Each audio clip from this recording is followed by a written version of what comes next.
헝다의 재무위기는 어제 오늘 일이 아닙니다. 주변 주식을 투자하는 중국인들은 터질 게 터졌다라는 반응이 대부분이고요. 요즘 헝다 파산 위기에 대한 뉴스는 정말 중국 언론들보다 우리 언론들의 보도량이 더 많은 것 같습니다. 한편으로는 당연하죠. 부정적인 뉴스는 최대한 통제하고 마사지하는 게 중국이니까요. 그런데 여기서 한번 생각해보면요. 헝다 재무위기에서 중국 정부가 통제하고 마사지하는 내용인지 뭔지를 찾아보면 헝다 사태를 중국 정부가 어떤 방법으로 처리해 나갈지 일정 부분은 감을 잡을 수 있습니다.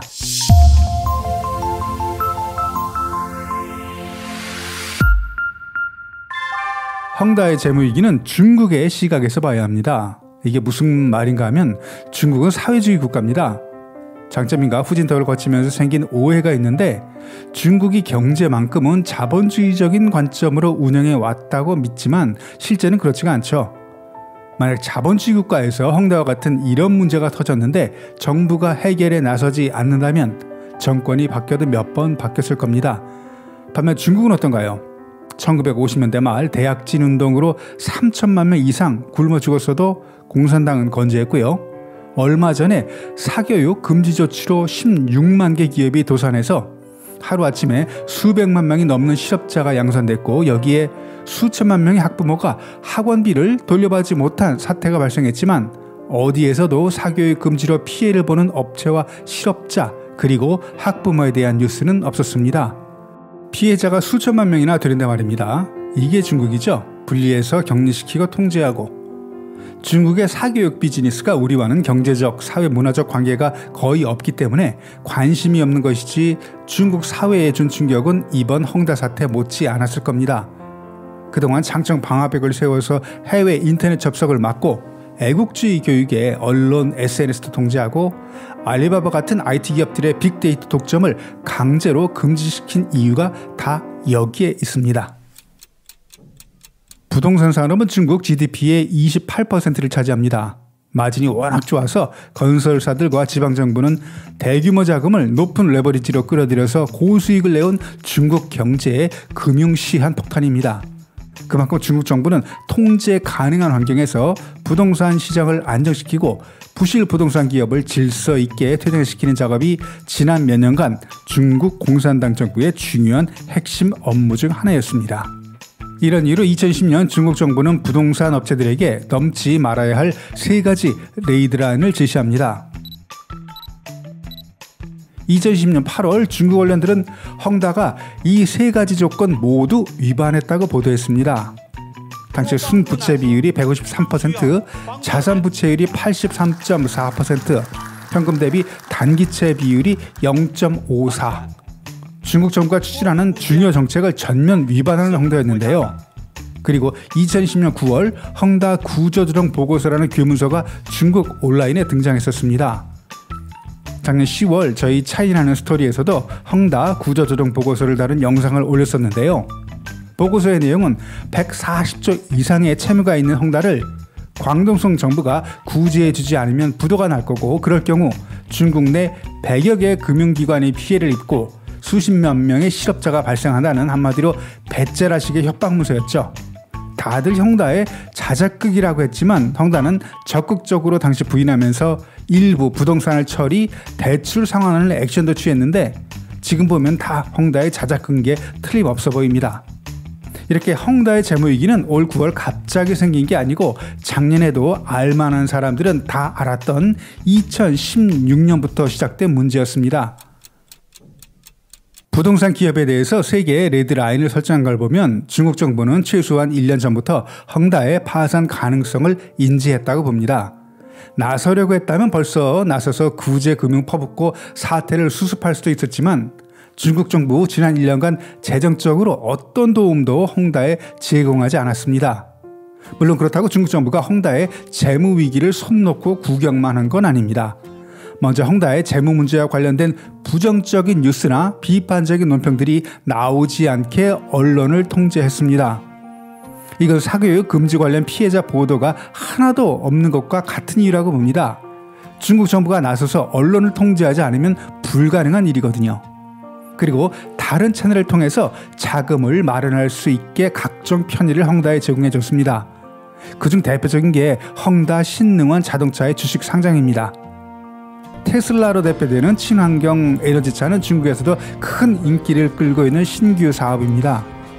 금융, 오락, 게임 사업 등 문어발 확장을 해온 헝다도 2019년부터 전기 자동차 분야에 진출하겠다고 적극적으로 나섰고 2021년 올 2월 양산 자동차 단 한 대도 없는 상태에서 헝다 신능원 자동차를 홍콩과 심천에 상장시켰습니다. 자동차를 만들겠다는 계획만 가지고 중국과 홍콩 증권시장에 상장한 헝다. 2월 상장 당시 헝다 신능원 자동차의 주가는 무려 72 홍콩 달러를 기록했고 당시 시가총액이 6천억 홍콩 달러를 넘었습니다. 헝다 신능원 자동차는 양산 자동차 한 대도 없이 중국에서 두 번째로 높은 시가총액을 가진 자동차 제조사가 된 겁니다. 중국 정부의 적극적인 지원이 없었다면 애초 이건 불가능한 일이었습니다. 더구나 최소 작년부터 헝다의 파산 가능성을 인지하고 있던 중국 정부였는데 말입니다. 이렇게 중국 정부에 보이지 않는 도움으로 상장된 헝다 신능원 자동차 주가는 요즘 어떨까요?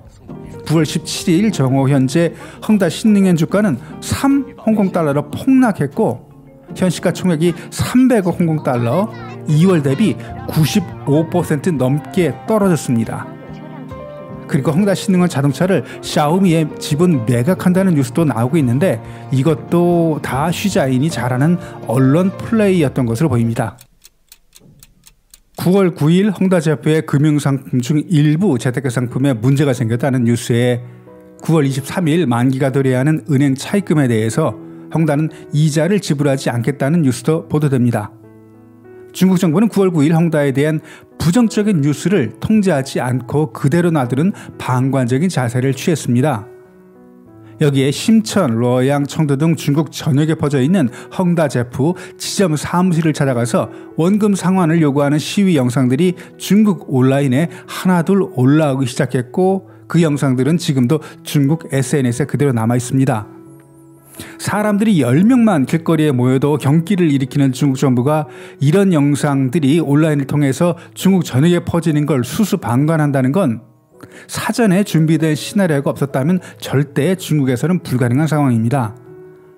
사실 심각성으로만 따지면 아파트를 분양받은 사람들 아니면 8천여 개가 넘는 하도급 납품업체들이 더 절실한데요.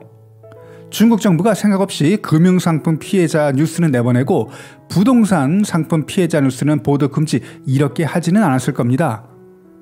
먼저 7만여 명의 헝다 제프 고객이 잠재적인 피해자가 되는 피해 규모가 상대적으로 가장 적은 이런 금융 피해자들부터 선보이는 게 아닌가 하는 생각이 듭니다. 더구나 투자 상품이기 때문에 경제적, 법적 책임에서도 일정 부분 자유롭기 때문에 헝다 제프의 경우 문제가 생기더라도 여러 가지 다양한 당근, 채찍으로 피해자들이 사회 문제를 일으키지 않게 충분히 통제할 수 있다고 생각하는 것 같습니다. 시위 영상을 보면 시위하는 영상도 있지만 과격한 표어를 몸에 들이고 시위하는 여성을 공안이 와서 제압하는 영상도 있습니다. 평소 같으면 이런 영상은 바로 삭제됩니다. 나중에 설명하겠지만 헝다 채권 피해자 그룹 중 가장 약한 고리인 금융상품 피해부터 터뜨리는 건 중국 정부가 헝다 재무폭탄을 해체하기 위한 대략적인 로드맵을 이미 만들어 놓았기 때문이라고 봅니다. 부채는 중국의 아킬레스건입니다. 중국 재정부 발표에 따르면 7월 말 현재 중국 지방정부 부채는 4,760조로 14억 인구 1인당 평균 320만 원의 빚이 있다는 겁니다. 지방정부들은 매년 1,000조 이상의 적자를 내고 있고 적자폭은 2025년까지 연간 1,700조 원으로 증가할 것으로 보입니다. 중국 지방정부 수입 중 가장 큰 비중을 차지하는 게 바로 토지 개발 수입입니다. 헝다 위기를 보도하는 프로그램에 나온 일부 전문가들은 헝다가 워낙 많은 토지하고 아파트를 보유하고 있기 때문에 부동산형 토지를 매각하면 부채를 어느 정도 해결할 수 있다는 우리나라에서는 가능하지만 중국 현실을 전혀 모르는 동화 같은 이야기도 하는데요. 헝다가 소유한 토지를 매각하는 그 자체가 중국에는 더 큰 위험이 될 수도 있습니다. 헝다가 가진 대부분의 토지와 헝다가 개발하는 부동산들은 중국의 3선에서 4선 도시에 집중되어 있습니다. 이걸 우리나라로 치면 절대 지역을 비하하는 건 아닙니다. 오해하지 마시고요. 예를 드는 겁니다. 아마 단양이나 구례 정도 규모와 영향력이라고 보시면 됩니다. 원래 중국의 3선, 4선 도시 부동산은 베이징이나 상하이, 칭다오 등 1, 2선 도시와는 다르게 인기가 없었고 부동산 토지도 마찬가지입니다. 사실 중국이라는 나라에 있는 건 끔찍하게 많은 인구하고 넓은 땅덩어리인데 더구나 인력 대부분이 대도시로 빠져나간 지방 중소도시에 지어진 아파트들은 경쟁력이 있을 리도 없고 부동산용 토지도 법으로 정해 놓아서 가격이 있는 거지 대도시를 제외하면 토지가 남아도는 게 중국인데 과연 어떤 기업이 이런 토지를 구매할까요? 또 헝다이에서 개발한 아파트를 30% 넘게 할인된 가격으로 판매해서 채무를 변제한다고 하는데 중국에서 아파트를 건설하는 기업이 헝다만 있는 건 아닙니다. 이렇게 30% 넘게 할인된 가격으로 판매된다면 중국 부동산 기업들 다 같이 죽자는 얘기죠. 부동산 토지도 마찬가지입니다. 지방정부의 수입 중 가장 큰 부분이 부동산용 토지 판매인데 헝다가 가지고 있는 토지를 헐값에 판매하면 해당 지역 지방정부는 무슨 수입으로 재정을 운영할까요? 지방정부의 중요 수입을 헝다가 막아버리는 결과가 되는데 과연 이렇게 구입한 토지에 아파트를 건설하면 지방정부가 순순히 협조해 줄까요? 현재 헝다의 채권을 가지고 있는 부류를 크게 나눠보면 헝다 재부 금융상품에 투자한 사람들, 헝다가 건설 분양하는 주택을 구입한 사람들, 헝다와 거래하고 있는 자재를 납품한 업체와 건설업체, 그리고 마지막으로 헝다에 자금을 제공한 국내외 금융기관 이렇게 4가지 범주로 분류됩니다. 이미 분석한 바와 같이 헝다 재부의 투자자들은 상대적으로 숫자도 적고 금융투자라는 특성상 처리하기가 쉽습니다. 주식이나 펀드 투자라는 게 원래 리스크가 있죠. 적당히 어르고 달래고 마지막에 중국 정부가 나서서 일정 부분이라도 환급받게 해준다면 중국 공산당 정부는 굿캅의 역할을 하게 되고 역시 공산당이라는 칭찬을 중국인들이 하게 됩니다. 이건 지난 반세기 중국 정부가 잘 해온 방법입니다. 두 번째는 헝다가 건설한 주택 구매자들입니다. 현재 알려진 바로는 건설 중인 800여 개의 아파트 단지에 120만 명의 주택 구매자가 해당됩니다.